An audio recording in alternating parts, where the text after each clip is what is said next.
Hello, a beautiful day here in the countryside of Australia. So, I'm gonna show you my flowering bingkas. By the way, this is your happy gardener Merlinda Kasapaw. And these are my flowering bingkas. They're not yet big, but the good thing is they are flowering. Actually, if you are a gardener like me, you don't know when to stop collecting plants. So, I don't have that much space, but when I get new plants, the spaces where some of my plants are growing, I remove them because I have a specific space for them and they're just everywhere. So I remove them just to give a space for my new plants. So these are my bingkas. Look at them. I only have 3 colors for now. Who knows? When I go back to the nursery and saw cheap plants, cheap bingkas with different color, of course I will buy them.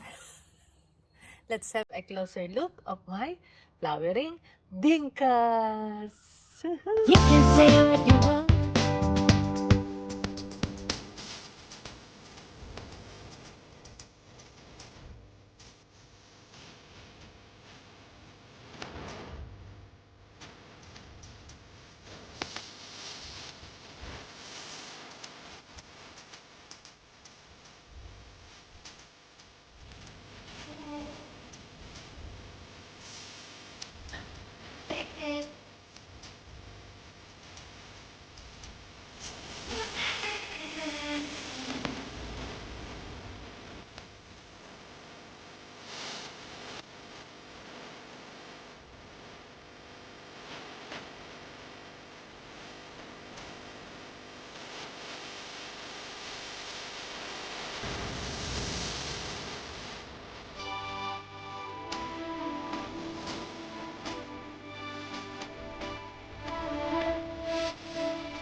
Thank you very much for being with me in this episode.